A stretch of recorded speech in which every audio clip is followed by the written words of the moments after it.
Assalamualaikum warahmatullahi wabarakatuh. Bertemu kembali bersama saya Mariana Safitri, masih di mata kuliah Audit Sistem Informasi. Kali ini kita masuk ke pertemuan 5, yaitu tentang tata kelola TI. Ya. Oke, kita mulai dari definisi tata kelola TI. Ya, merupakan suatu cabang dari tata kelola perusahaan yang terfokus pada sistem atau teknologi informasi serta manajemen kinerja dan resikonya. Tata kelola TI merupakan struktur kebijakan atau prosedur dan kumpulan proses yang memiliki tujuan untuk memastikan kesesuaian antara penerapan TI dengan dukungannya terhadap pencapaian tujuan dari institusi. Dengan cara mengoptimalkan keuntungan dan kesempatan yang ditawarkan TI, kemudian mengendalikan penggunaan terhadap sumber daya TI, dan mengelola resiko-resiko terkait TI. Tata kelola TI bukan bidang yang terpisah dari pengelolaan perusahaan, melainkan merupakan komponen pengelolaan perusahaan secara keseluruhan. Dengan tanggung jawabnya ada beberapa, ya. Yang pertama, memastikan kepentingan stakeholder, ya, atau pengambil keputusan yang diikutsertakan dalam penyusunan strategi perusahaan. Kemudian, memberikan arahan kepada proses-proses yang menerapkan strategi perusahaan. Selanjutnya, memastikan proses-proses tersebut menghasilkan keluaran yang terukur. Kemudian, memastikan adanya informasi mengenai hasil yang diperoleh dan mengukurnya. Kemudian, memastikan keluaran yang dihasilkan sesuai dengan yang diharapkan. Ya, itu merupakan tanggung jawab utama dari TI. Selanjutnya, kaitannya dengan pentingnya tata kelola TI. Di lingkungan yang sudah memanfaatkan TI, tata kelola TI menjadi hal yang penting yang harus diperhatikan. Ya. Hal ini dikarenakan ekspektasi dan realitas seringkali tidak sesuai. Yang diharapkan atau yang digambarkan seperti apa, namun kenyataannya berbeda. Ya. Ketidaksesuaian antara ekspektasi dengan realitas. Pihak stakeholder perusahaan selalu berharap bahwa perusahaan mereka terdapat satu, memberikan solusi TI dengan kualitas yang bagus, kemudian tepat waktu, dan sesuai dengan anggaran pastinya. Yang kedua, menguasai dan menggunakan TI untuk mendatangkan keuntungan, bukan malah mendatangkan kerugian ya. Kemudian menerapkan TI untuk meningkatkan efisiensi dan produktivitas sambil menangani resiko TI. Ya. Selanjutnya, pengabaian tata kelola TI. Tata kelola TI yang dilakukan secara tidak efektif akan menjadi awal terjadinya pengalaman buruk yang dihadapi perusahaan, di mana memicu munculnya fenomena investasi TI yang tidak diharapkan.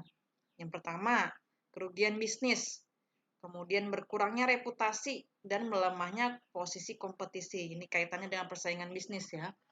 Yang kedua, tenggang waktu yang melampaui, biaya lebih tinggi dari yang diperkirakan, dan kualitas lebih rendah dari yang telah diantisipasi. Kemudian, efisiensi dari proses inti perusahaan terpengaruh secara negatif rendahnya kualitas penggunaan TI. Yang terakhir, kegagalan dari inisiatif TI untuk melahirkan inovasi atau memberikan keuntungan yang dijanjikan. Ini dampaknya kalau kita mengabaikan tata kelola TI. Selanjutnya, ada manfaat tata kelola TI, yaitu untuk mengatur penggunaan TI dan memastikan kinerja TI sesuai dengan tujuan atau fokus utama dari area tata kelola TI. Di sini fokus utamanya ada strategic alignment, kemudian ada value delivery, kemudian risk management, resource management, dan performance measurement. Kita bahas yang pertama, strategic alignment, yaitu memastikan adanya hubungan perencanaan organisasi dan TI dengan cara pertama menetapkan, kemudian memelihara, selanjutnya menyesuaikan operasional TI dengan operasional organisasi. Yang kedua, value delivery. Fokus dengan melaksanakan proses TI agar proses tersebut sesuai dengan siklusnya.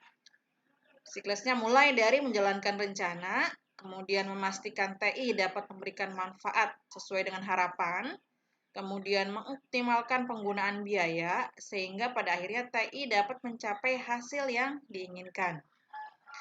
Yang ketiga, ada resource management, ya, fokus pada kegiatan yang dapat mengoptimalkan dan mengelola sumber daya TI, terdiri dari aplikasi, ya, yang termasuk dalam sumber daya TI, ada aplikasi, ada informasi, ada infrastruktur, dan juga sumber daya manusia, ya, fokus kegiatan pada resource management, ada sumber daya TI dan sumber daya manusia. Yang keempat, ada risk management. Untuk melaksanakan pengelolaan terhadap risiko, kemudian dibutuhkan kesadaran anggota organisasi dalam memahami adanya risiko, kebutuhan organisasi, dan risiko-risiko yang signifikan yang dapat terjadi, serta menanamkan tanggung jawab dalam mengelola risiko yang ada di organisasi. Yang kelima, ada performance measurement. Mengikuti dan mengawasi jalannya pelaksanaan rencana, pelaksanaan proyek, pemanfaatan sumber daya, kinerja proses, kemudian penyampaian layanan sampai dengan pencapaian hasil TI.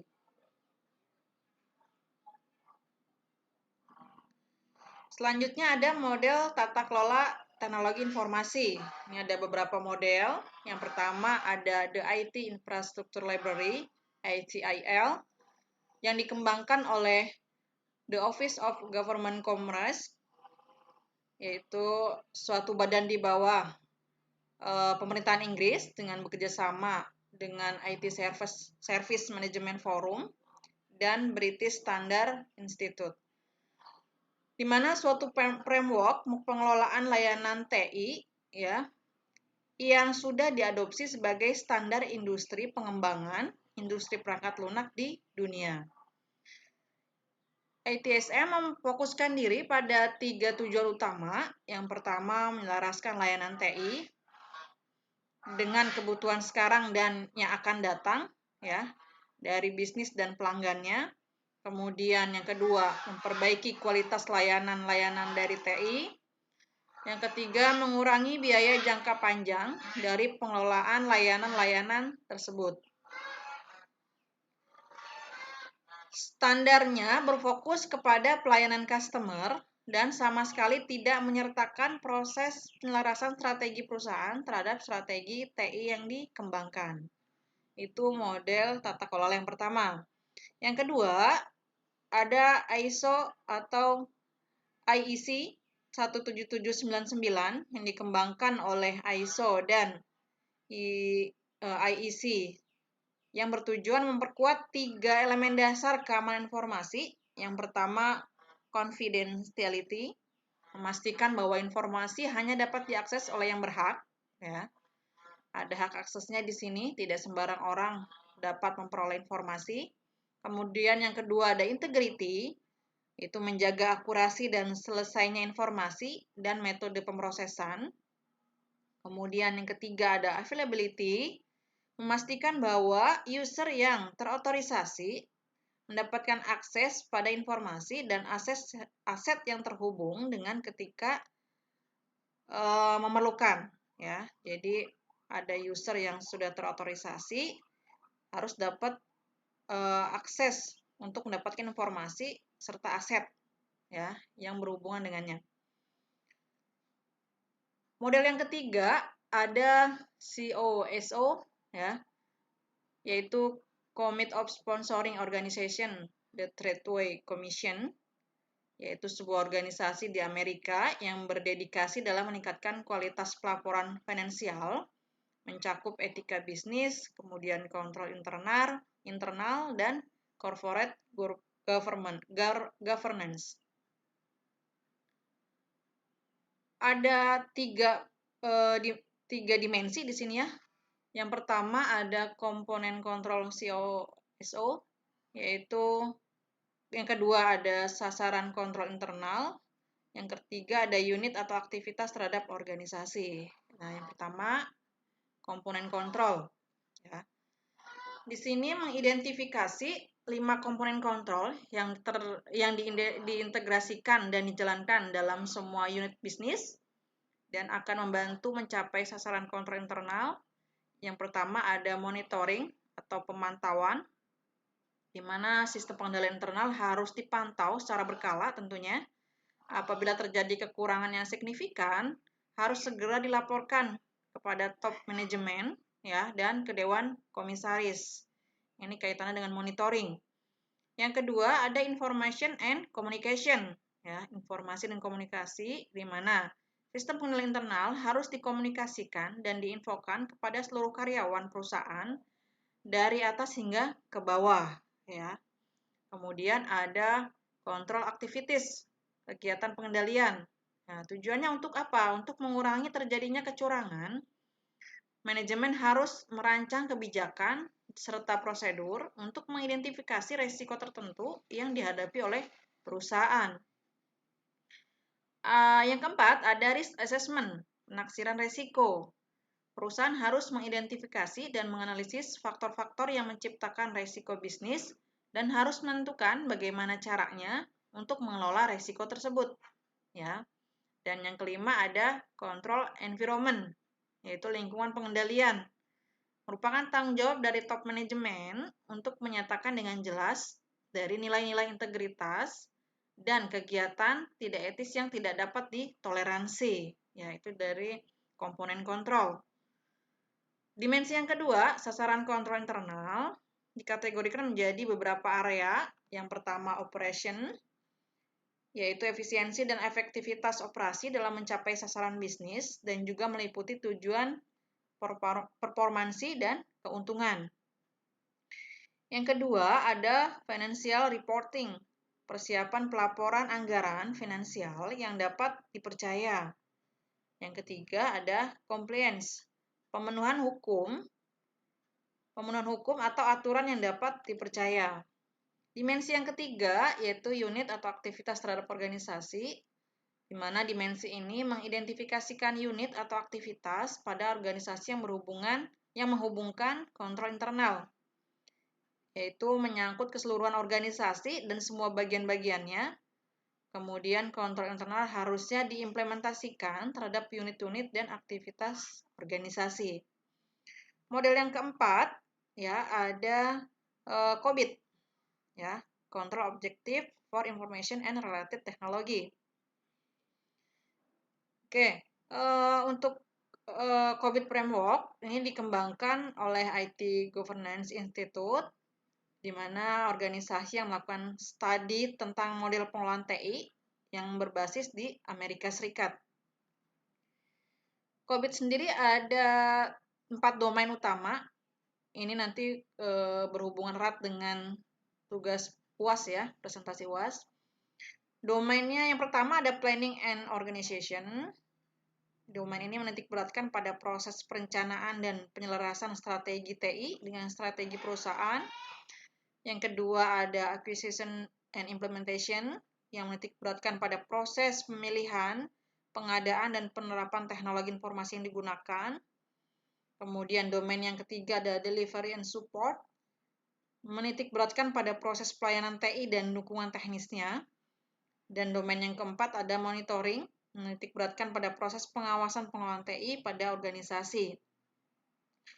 COBIT mempunyai model kematangan, ya, atau maturity model, untuk mengontrol proses-proses TI dengan menggunakan metode penilaian atau scoring, sehingga suatu organisasi dapat menilai proses-proses TI yang dimilikinya dari skala non-existent sampai dengan optimis, atau dari 0 sampai 5. Ya. Kemudian, COBIT juga mempunyai ukuran-ukuran lainnya. Yang pertama ada critical success factor, di mana mendefinisikan hal-hal atau kegiatan penting yang dapat digunakan manajemen untuk dapat mengontrol proses-proses TI di organisasinya. Ukuran yang kedua ada key goal indicator, ya, ukuran-ukuran yang akan memberikan gambaran kepada manajemen apakah proses TI yang telah memenuhi kebutuhan proses bisnis yang ada. Kemudian key goal indicator biasanya terbentuk kriteria informasi. Yang pertama, Ketersediaan informasi yang diperlukan dalam mendukung kebutuhan bisnis. Kedua, tidak adanya resiko integritas dan kerahasiaan data. Kemudian yang ketiga, efisiensi biaya dari proses dan operasi yang dilakukan. Yang keempat, ada konfirmasi reliability, efektivitas, dan compliance. Yang ketiga, kaitannya dengan ukuran COVID, ada Key Performance Indicator, yaitu ukuran-ukuran untuk menentukan kinerja proses-proses TI dilakukan untuk mewujudkan tujuan yang telah ditentukan. KPI biasanya berupa indikator kapabilitas, pelaksanaan, dan kemampuan sumber daya TI. Ya. Oke, ini untuk materi pengelolaan TI pertemuan 5. Sampai sini kurang lebihnya mohon maaf. Saya akhiri. Assalamualaikum warahmatullahi wabarakatuh.